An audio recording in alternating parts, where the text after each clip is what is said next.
There's a lot of things in metal that are deemed silly or like melodramatic. But there's a certain honesty in that, you know? There's a certain honesty in the fucking picked on loner fucking screaming his head off and playing powerful guitar, you know what I mean? So, I'm not saying that everybody is a picked on loner that makes metal, but some of the things that appeal to me about it, so.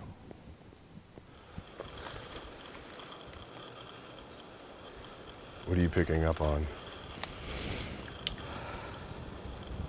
Just that general feeling of being totally tranquil, serene, just, you know, the essence of nature seeping in and then becoming one with it.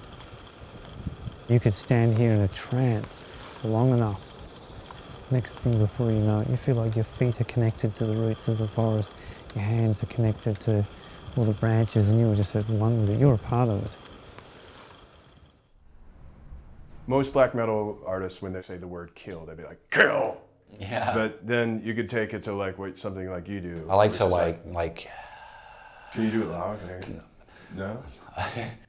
Oh, it's fine. Maybe. If you don't want to, that's fine. It'd be cool if you did, though.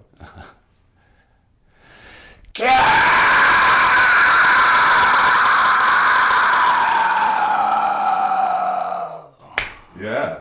Something like that. Something like that. Yeah.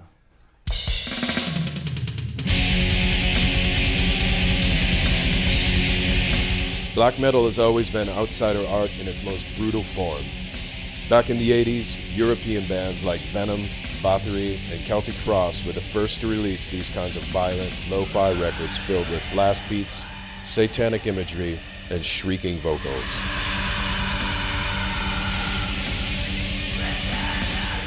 As black metal birthed the second wave out of Norway and a third wave from the US, the most compelling figures to emerge out of the genre's evolution are the true loners. Artists who play all their own instruments and don't just scream about isolation and misanthropy, but live it. These one-man black metal bands convey a rage and emotional noise that make the people who conceive them even more fascinating. This is who we set out to find.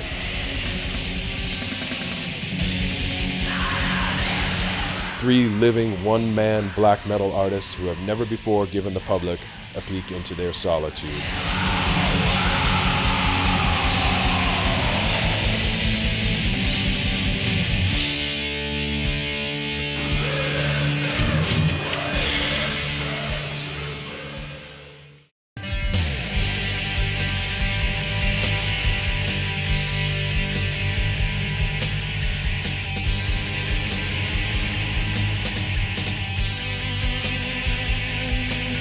The gold standard of US black metal is Leviathan, a band created solely by Jeff Whitehead under the guise of an entity called Rest. As Leviathan, Whitehead built songs with layers of complex instrumentation and vocals that sound like the strangulated howls of the devil. Jeff has always been adverse to publicity. Leviathan has never played live, leaving almost 30 releases over a dozen years to speak for themselves.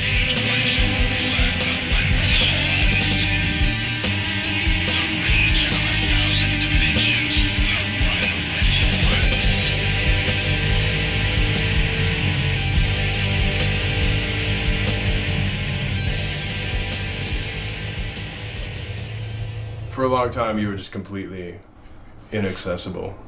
I had a hard time finding you. Everybody I tried to, when I was trying to track you down, everybody was like, you'll never find him. You'll never find Jeff Whitehead. He's fallen off the face of the earth. Well, because I don't own a computer, so I don't answer my emails. I never look at them. I don't have time for that, and I'm not into sharing.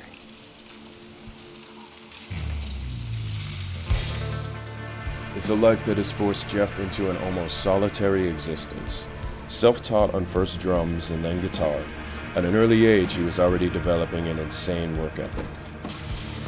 One that removed him from the everyday reality of his life and dictate that he focus only on learning and creating. Whether he was playing in math rock or punk bands, Jeff never relented on developing the intense and absolutely brutal sound of what would later be called Leviathan. I've always been in bands that I wish were harder. I wish were fucking more punishing. I wish were more crushing. And that band Gift Horse I was in the early 90s, I would always like suggest songs, and he was always telling me to get a 4-track, and I got my 4-track. So I was just doing it for me. I was just doing it, you know? And I'm like, whoa, I'm making music that I would actually like to listen to, so I kept going. A lot of the reason why I never worked with anybody else, because like when I was really hot shit and doing all that, putting out all those demos, I was like, I don't want to wait for somebody. I want to fucking do it now. I want to do it every chance I have. And so doing that in my house was a way to do that. I've always wanted Leviathan to be fast. Leviathan's not that fast, but it's as fast as I can play. The older I get, the harder it is to play like fast for long periods of time. I've always wanted Leviathan to deal with like the more of a left-handed path aspect, you know. Not LaVey Satanism, but, you know, anger and just kind of be more ferocious. And then like the other stuff I've done is just like a little bit mellower and like more relaxed and less of an objective for the final outcome, you know what I mean? Yeah. Like just whatever happens, happens.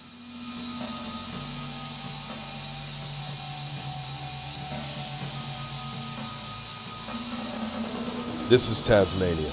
We're on an island off the southern coast of Australia covered with mist-shrouded mountains and endless miles of bushland. It's not exactly where you'd expect to unearth a black metal band, but it's where we found Russell Menzies, better known by his pseudonym Sid Nana, and his band Striborg.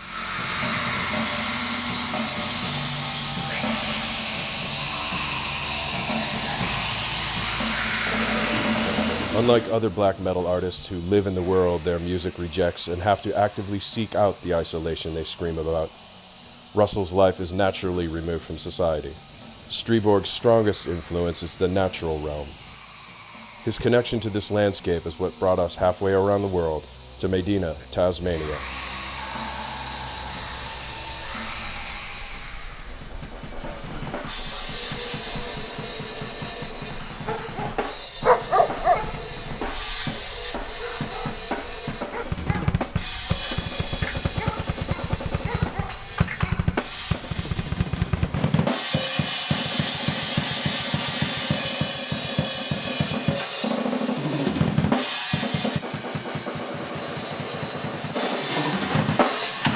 Are the people here in town aware of who you are and what you do? No, not at all. Nobody knows about that at all. What do you think their reactions would be if they knew who you are and what you do? I don't think it'd be a very good thing at all. If people were to Google up Striborg or black metal, the negative shit comes to you on the screen, you know, all the bad stuff about it, so they'd probably absolutely hate me and throw rocks through the window or whatever. But yeah, all they hear is when I play the drums and so forth. What I'm trying to do here is, you know, call the shots, keep contact with humanity to a bare minimum. But I've found that as the years go by, the solitude that I used to enjoy so much is becoming a problem. It's more like a window into depression, because I think I've had long-term solitude, and that's what the main effect has been. I've spent too much time alone, and it drives you a bit nuts.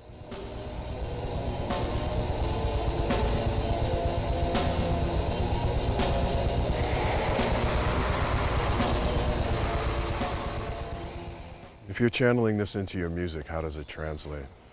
I'm just a carrier. I'm just like the medium for doing this. The instruments are mimicking the elements and the essence of nature for sure. Like guitar would be the mist, the frost, the snow, winter and so forth. Drums would be like the heart of the land, the trees and the rocks and certain things like that. The vocals are like the voice of the forest. It's all just about, its atmosphere is important, nothing else matters.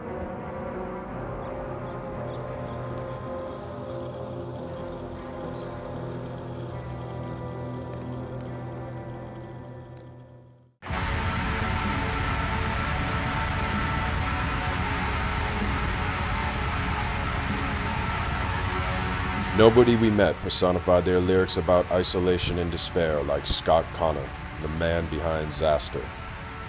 We tracked him down outside of Los Angeles, amid the palm trees of Alhambra, California, an unlikely place as any for a guy who makes such dark, depressive music. Xasthur's sound is unmistakable. Walls of guitar noise and mournful keyboards, topped off with strangled screams. Scott is extremely protective of his identity. Until now, he's never shown his face on camera. But he agreed to let us shoot at his house, where he writes and records all of his music.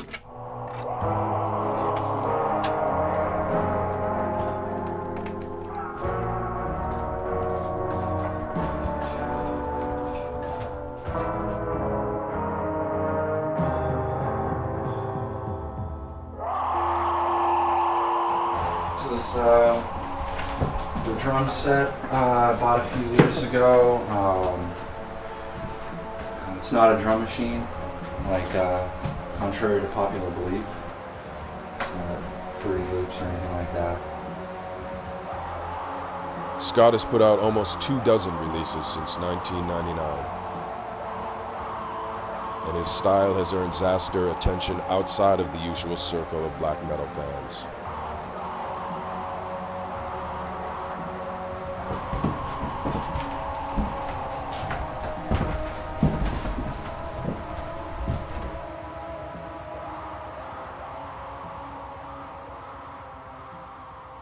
This looks like the newer one, the Revenge. I had to have it. I spent the last of my money about 6 months ago buying it. I told myself I would stop putting money into music, but I kind of had to have it. Why did you decide to stop putting money into music? Music doesn't really give you enough in return to keep putting the little you got into it all the time and time again. The music, it's really like a love-hate thing that I have for it, you know. In the literal sense of doing it, writing it and recording it. That's when it doesn't matter who listens to it and who doesn't. It doesn't matter how much money I have or how much I do or don't have. Those things don't matter to me at all when I'm literally doing it. There's a lot of bands that are just people pleasers, and I'd rather take the risk of trying new things. Whether it's a different kind of sound from a different place that most metal people aren't always familiar with, or whether it's trying, I'll play any instrument I can get my hands on. I don't even care if I can play it or not. I'll figure out how to play it. That's what I am concerned most with, you know.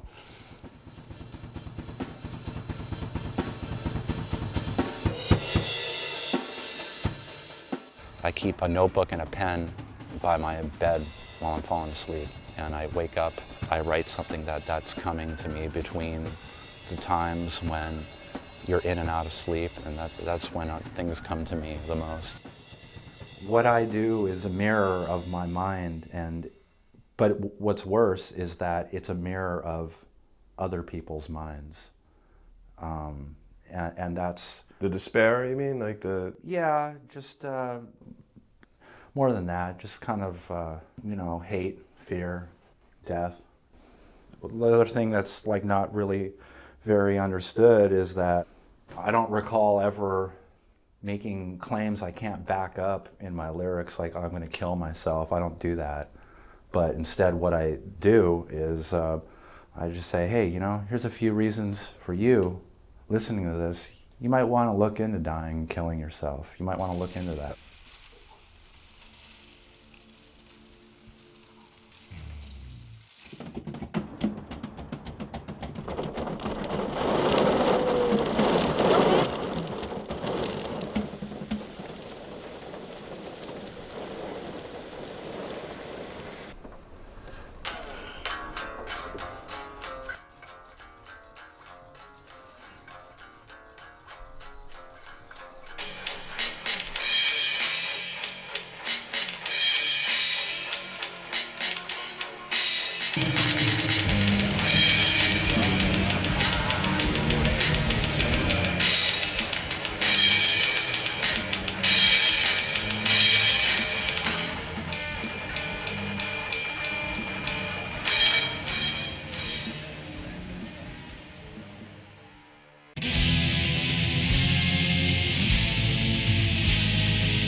Tracking Jeff down for this project took months.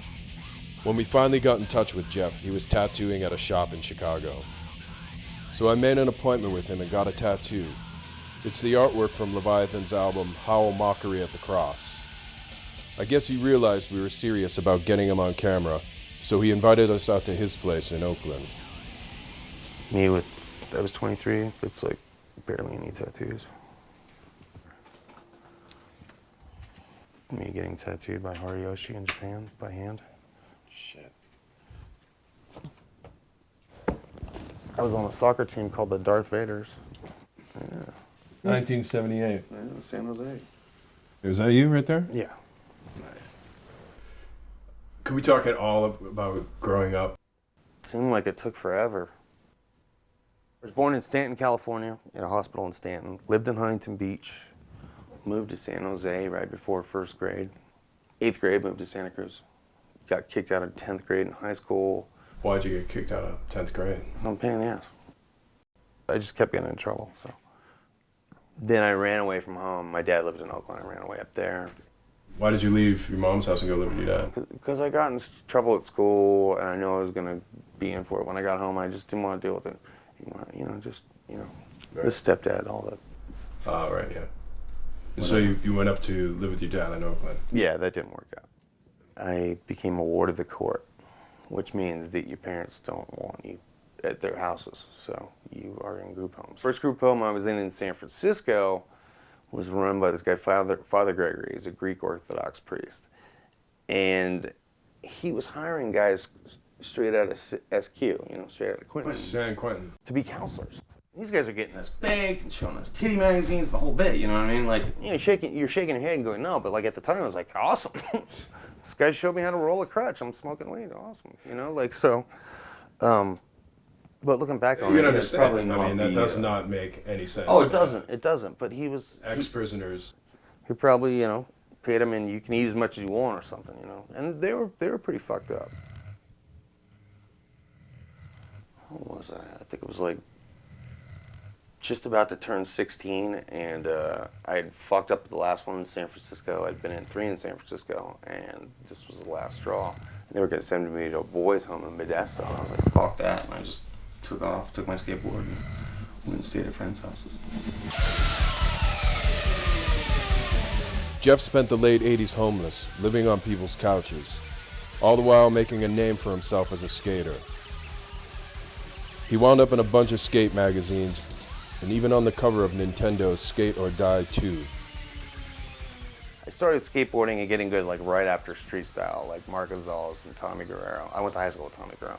And those guys were just doing all this crazy stuff on the street. Then 1990 rolled around, and vert was out. It was all street. So if you didn't skate street, you were out. So all these amazing vert skaters had nothing. They had nowhere to go. But yeah, it was a great time. It was a great time. When he wasn't skating or getting busted for it, Jeff was designing skate graphics and logos. I sold this to Thunder Trucks in '91 for $50. They still use it, and I got no fucking money. I mean, considering the fact that it's their icon and they're still using it, where's my money?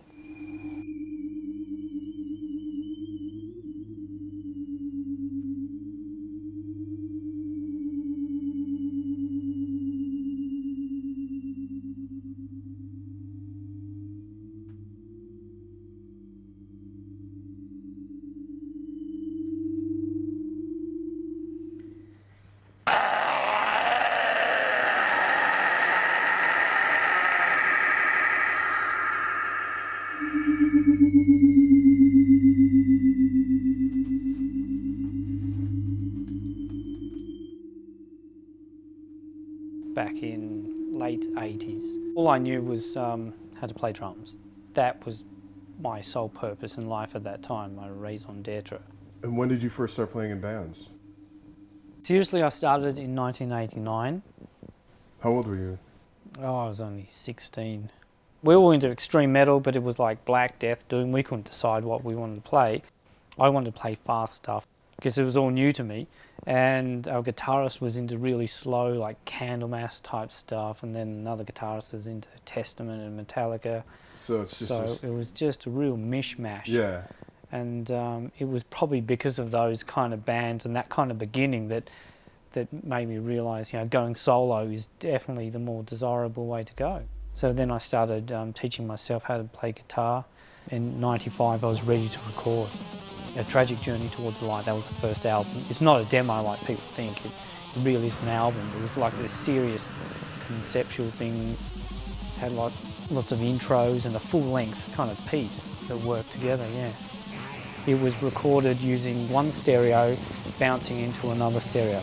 So we'd record the guitar track, then play it from A deck to B deck. While it was recording into B deck, I was using finger drums on the Casio keyboard in mono, and then we put that tape back into the first one again to do the vocals. So third time around it had the three main instruments there. How did your sound change from the Striborg's first releases up into where you are now? In the early recordings it was a lot faster sounding, more frantic, more urgent. They were also the years that I used to take drugs. I used to smoke pot every day and take LSD occasionally and stuff like that. It was when I stopped doing that that I realised that those substances were actually clouding my vision. Because once I stopped doing that, I was able to create more emotional and depressive music, and I wanted to go that way. I don't know whether it's because it's a coincidence or what, but that was the way I wanted to go when I became straight. Now I've been straight for 10 years.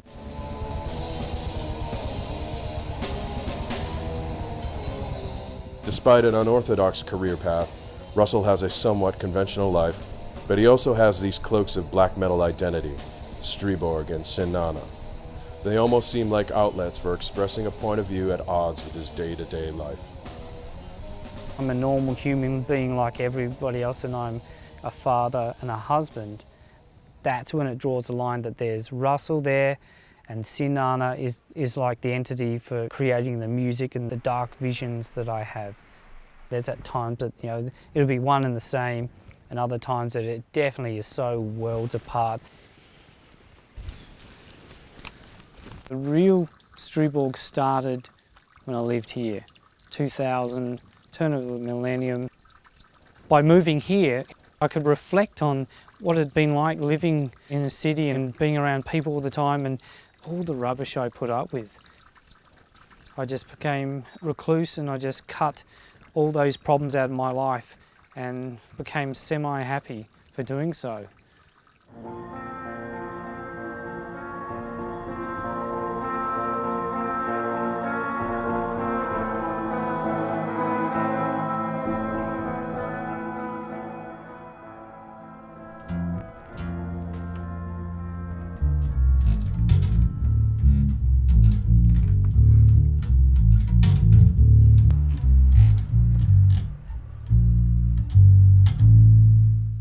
The artist that you are, because of like all the long hours that you put in of like recording, practicing, creating all the time, you pretty much stay here and that's what you do. Yeah.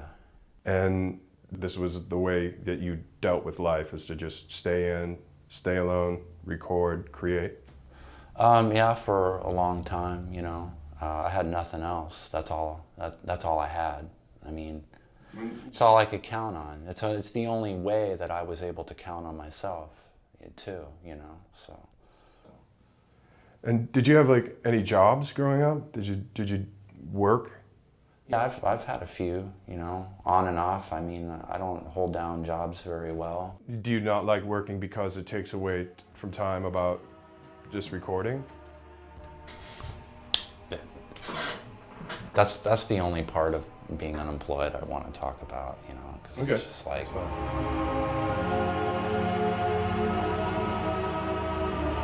Scott's aversion to revealing anything too personal makes it impossible to figure out how or why he's carved this life out for himself. But it speaks volumes about his need to do everything on his own and create such brutal, compelling music. When did you first discover, like, you wanted to play music, you wanted to create? I just started doing it like probably after high school, you know. Were you working with other people, or did you always just work by yourself? I used to work with other people, but back then, like, nobody wanted to play black metal, and if you explained it to them, they just, you know, nobody wanted to play any kind of music like that. And so the people I would find were people that were not really into it, and I would tell them do it anyway. I even tried to bribe people and, you know, play drums for a couple hours and I'll pay you some money or something. Like, it just didn't work. There was nothing I could do, you know. So You never perform live. Is that why? Why don't you perform live? I know what I put into it, and I know that that can't exactly be recreated live. The only way it would work is I'd have to find session people, and I don't really like doing that. I don't like, I mean, it's just part of the, one of the things about metal, especially these days, black metal is just like a lot of bands and musicians, they just recycle the hell out of each other, and I'm not into that. It's not the kind of band that you go to see. It's not like some rowdy, beer-drinking kind of music. That's pretty much why. And I mean, I have another problem too, is like, I do a lot of songs, so I don't really remember how to play half the shit I write.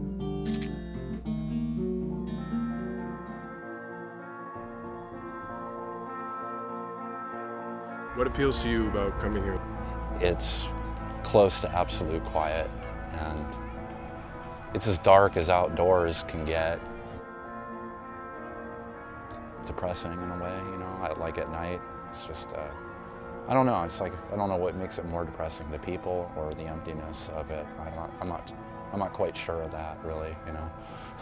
But I come here sometimes, you know. So, I mean, do you just not like people? So I just never understood people. I don't think they really ever understood me, and I don't have anything in common with very few people at least. I don't really see any worth in a lot of people. I find human beings most of the time to be really arrogant, with nothing to be arrogant about. In the back of my mind, I'm always trying to think of ways to knock them off their high horse if I could, you know. But at the same time, when I meet somebody who I think is going to be a piece of shit like everybody else, and they turn out to be a really interesting, amazing person who might even think the same way that I do, I'm really glad about that.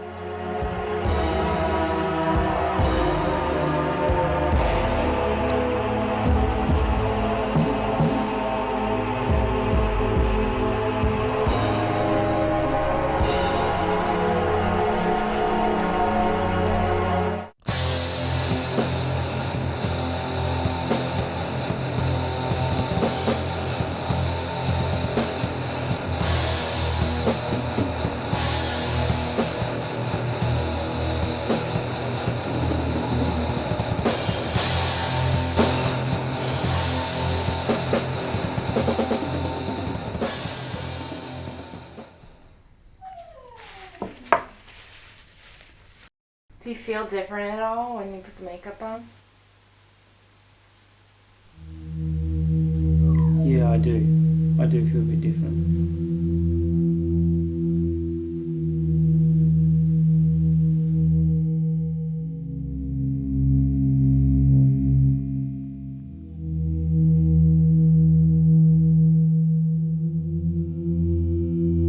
This kind of music, this kind of belief system, it's got very little to do with being a human being and showing yourself as a human being. As human beings, and even as spirits, we are all individual and we are all alone. We are very alone. Even if you have a soulmate in this world, you can still feel so utterly alone. when we die, we are alone.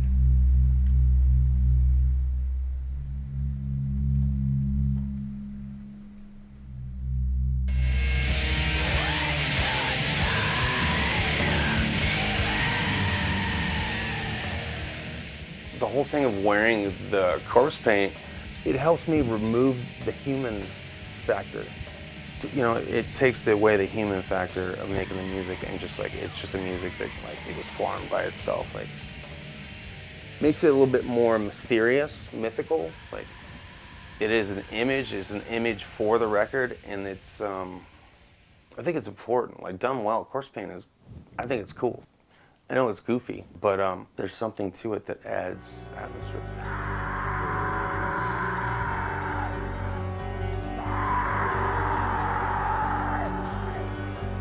You used to have like long hair, wear the corpse paint and black robes, but you don't do that anymore.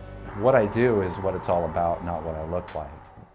It just kind of started seeming kind of juvenile to me. There's nothing that I can't stand more is like somebody who's like, you know, in their 50s or something, and they're still wearing corpse paint. Or their black metal shirts just have teen angst written all over them, you know what I mean? It's just like, it's just time to really cut the crap. You know, the way my life really is and the way I really feel is like, I don't want to portray myself as anything. You know, I don't need positive or negative kind of attention, and if I have like long hair and have to go to the grocery store, I don't feel like talking about Dark Throne with a fellow long-haired person. I want to, you know, like, I don't talk to people. When I say I want to be left alone, I mean it, you know.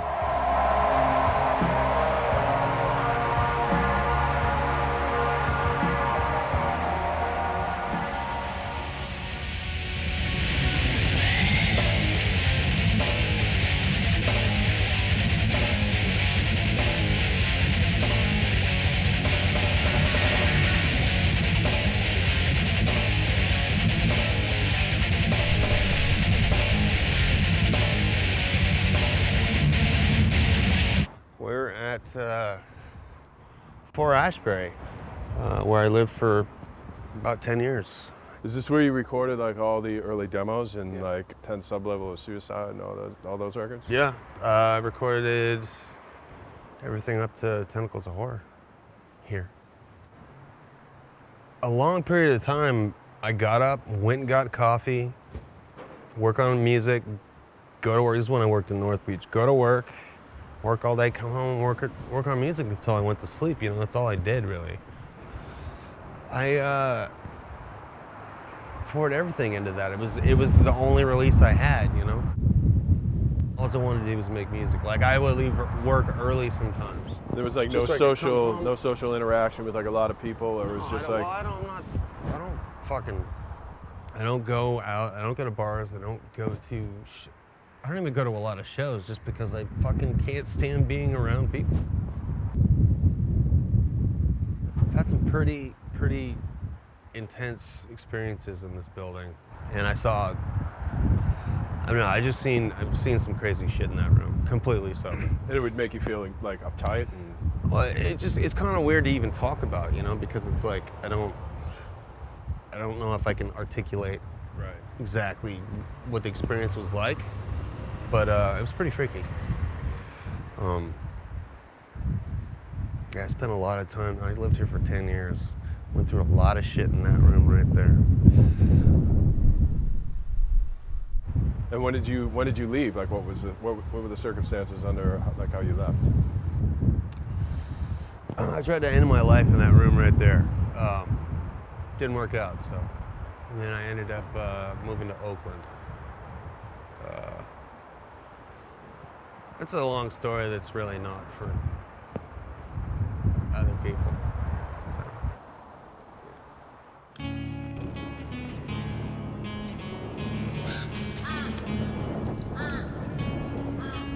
Leviathan has always been an outlet for Jeff's pain and aggression, but in 2001 he released a different kind of demo under the name Lurker of Chalice. The music remained really dark, but expressed a more complex range of sounds and emotions. If I were to do Leviathan live, I would play drums and somebody else would sing. It would be like a Leviathan cover band, you know, it'd be weird. So that's kind of why that's never happened. I've never want to be the guy who like has to show somebody all the guitar parts and all that stuff. And when did like the Lurker Shallow stuff start coming into play? Just like, it's just a, Like other music I have in me that's not, you know. Right. Leviathan is like all that anger and fucking hatred I can fucking muster. And it's not hard to muster, but it's like, that's where that comes from. And Lurker wasn't, there was a muse for Lurker at the time. She's dead, so it's probably, I don't think Lurker will happen again. That's when Jeff started opening up to me off camera. In 2006, his longtime girlfriend Jessie was diagnosed with brain cancer. After a year of extreme pain, she committed suicide. That's Jessie. Every time she stayed at my house, she'd always write me, because I'd leave at work, and she'd stay in bed, she'd always write me a note. I saved them all.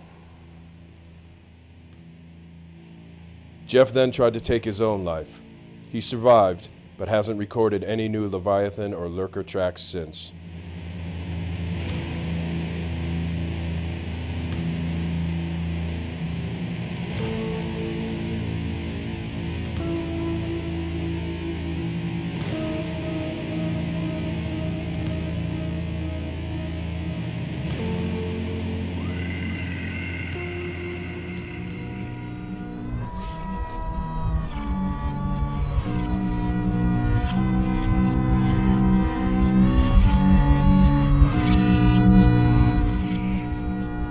When did you become first aware of this connection with nature? How old are you? What were the I must have circumstances? been probably about 12, 13. My parents would, force me to go to like a Christian and a Mormon church, and to go in, like a mass gathering like that, I just felt nothing spiritual at all. I thought, this does nothing for me. How can these people believe in all this stuff? For me, it always felt like I could feel something, a spiritual essence, when I was by myself. And that was also around the same time that I was getting into black metal. And I found that the feeling that I got from nature and black metal music was exactly the same thing. Even though they were so separate, I thought, how can you get like something like nature and music? It's just music. Why is it I'm feeling this same kind of entity? And that's the foundation for, creating my own music. It just went hand in hand. Whether I'm out here or whether I'm in my bedroom composing music on the guitar, and sometimes I will transcend my astral body. So I'll be sitting in my room going, playing, all this dissonant kind of black metal riffs.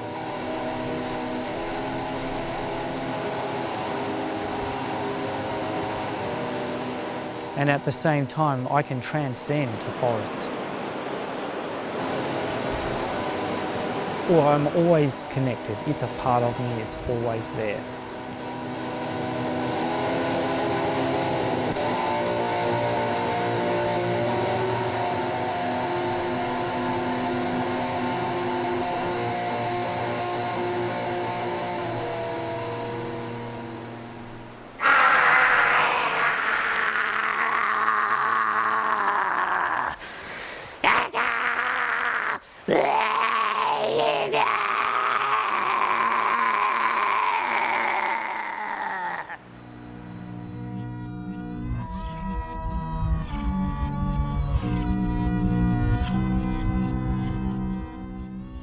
There was a time when I was listening to Telepathic with the Deceased extensively, repetitively. It was during the winter time. It was in Chicago, just bleak, gray, overcast. I wasn't feeling so great, but I would listen to this record every single day, and it made a lot of sense to me. Do you think that's the appeal of that record? Is that who it's made for? I've made a lot of albums during a lot of terrible, awful times, and That one probably was made at a very hard, yeah.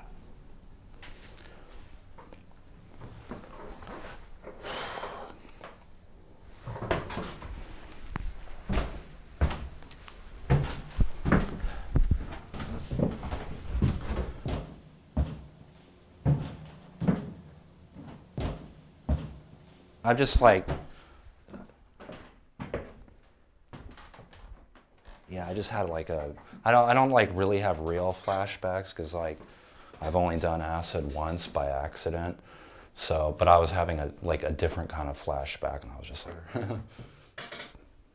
like I was remembering really bad shit, you know. That album was just more, that was a really strange one to me. Like I was like really losing my mind at the time, basically. I couldn't tell the difference between day and night, and I couldn't tell the difference between 1 week or from the next or 1 month. You know, it was like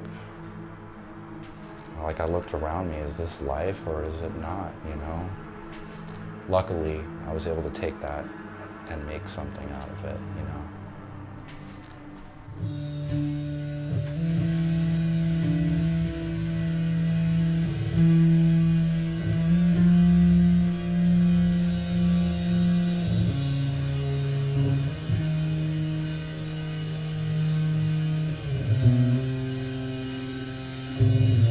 I'm realizing more and more that I like a lot of other things, and, you know, like, you know, if I hear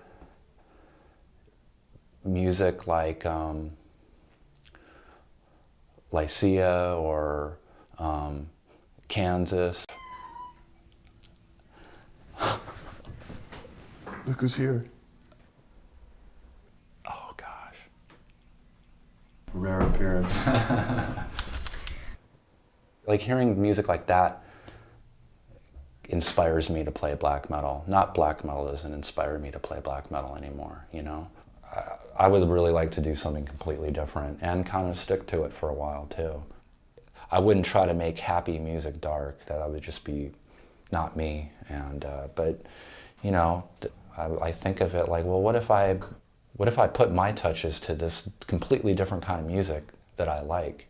Like, I think to myself, how fucked up would that be? You know, like fucked up, you know, in the way I like, you know. I want to get it.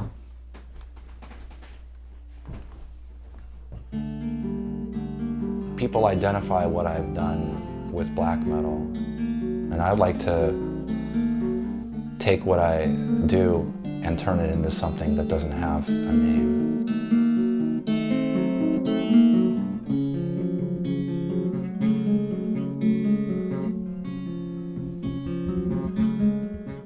When it comes to writing a lot of lyrics, mentally, you know, emotionally, like I have to go somewhere, like, you know, that's really what it is. Like I have to go somewhere where I really don't want to go. But there's something, there's something there. Is it something like that happened in your past that you're trying to, you know, revisit in your own way and figure it out? It's the future. It's the future and it's the past, both, you know. It is, you know. Sometimes I'll step into my own future and past, and I'll step through the eyes of someone else's future and past a lot of time.